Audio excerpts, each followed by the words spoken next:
Audio clip number 74 انشاءاللہ عزوجل اس audio clip میں قرآن پاک کی سورہ بقرہ کی آیت نمبر 215 سے 217 کی تلاوت، ترجمہ اور تفسیر قرآن صراط الجنان سنیں گے۔ بسم اللہ الرحمن الرحیم۔ ترجمہ: اللہ کے نام سے شروع جو نہایت مہربان رحمت والا ہے۔ یسألونک ماذا ينفقون قل ما انفقتم من خیر فللوالدین والاقربین والیتامی والمساکین وابن السبیل وما تفعلوا من خیر فإن اللہ به علیم۔ ترجمہ: آپ سے سوال کرتے ہیں کیا خرچ کریں؟ تم فرماؤ جو کچھ مال نیکی میں خرچ کرو تو وہ ماں باپ اور قریب کے رشتہ داروں اور یتیموں اور محتاجوں اور مسافر کے لیے ہے، اور تم جو بھلائی کرو بے شک اللہ اسے جانتا ہے۔ یسألونک ماذا ينفقون، آپ سے سوال کرتے ہیں کیا خرچ کریں؟ تفسیر صراط الجنان میں ہے یہ آیت حضرت عمرو بن جموح رضی اللہ تعالیٰ عنہ کے جواب میں نازل ہوئی، جو بوڑھے شخص تھے اور بڑے مالدار تھے۔ انہوں نے رسول اللہ صلی اللہ تعالیٰ علیہ وسلم سے سوال کیا تھا کہ کیا خرچ کریں اور کس پر خرچ کریں۔ اس آیت میں انہیں بتا دیا گیا، اور جس قدر مال قلیل یا کثیر خرچ کرو اس میں ثواب ہے، اور خرچ کرنے کی جگہ یہ ہیں یعنی والدین، رشتہ دار، یتیم، مسکین اور مسافر۔ یہاں دو مسائل ذہن نشین رکھیں۔ نمبر 1، اس آیت میں صدقہ نافلہ کا بیان ہے۔ نمبر 2، ماں باپ کو زکوٰۃ اور صدقات واجبہ دینا جائز نہیں۔ كتب عليكم القتال وهو كره لكم وعسى أن تكرهوا شيئا وهو خير لكم وعسى أن تحبوا شيئا وهو شر لكم والله يعلم وأنتم لا تعلمون۔ ترجمہ: تم پر جہاد فرض کیا گیا ہے حالانکہ وہ تمہیں ناگوار ہے، اور قریب ہے کہ کوئی بات تمہیں ناپسند ہو حالانکہ وہ تمہارے حق میں بہتر ہو، اور قریب ہے کہ کوئی بات تمہیں پسند آئے حالانکہ وہ تمہارے حق میں بری ہو، اور اللہ جانتا ہے اور تم نہیں جانتے۔ کتب علیکم القتال، تم پر جہاد فرض کیا گیا ہے۔ تفسیر صراط الجنان میں ہے جہاد فرض ہے جب اس کے شرائط پائے جائیں، اور اگر کافر مسلمانوں کے ملک پر حملہ کر دیں تو جہاد فرض عین ہو جاتا ہے، ورنہ فرض کفایہ۔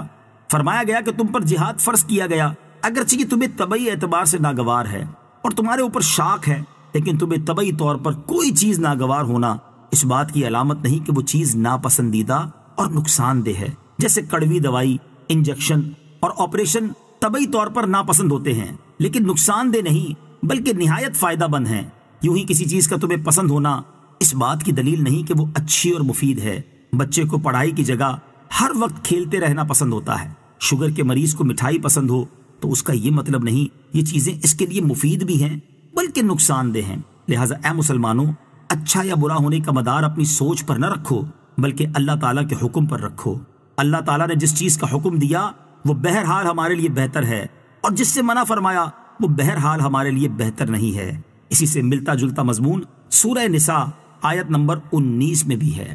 يسألونك عن الشهر الحرام قتال فيه قل قتال فيه كبير وصد عن سبيل الله وكفر به والمسجد الحرام وإخراج أهله منه أكبر عند الله والفتنة أكبر من القتل ولا يزالون يقاتلونكم حتى يردوكم عن دينكم إن استطاعوا ومن يرتد منكم عن دينه فيمت وهو كافر فأولئك حبطت أعمالهم في الدنيا والآخرة وأولئك أصحاب النار هم فيها خالدون۔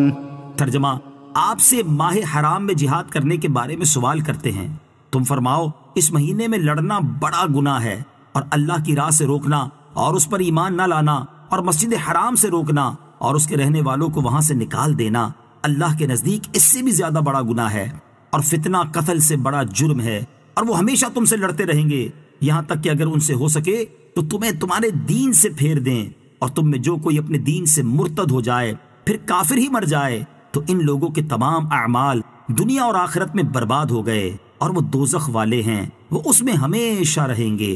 یسألونک عن الشہر الحرام قتال فیہ، آپ سے ماہ حرام میں جہاد کرنے کے بارے میں سوال کرتے ہیں۔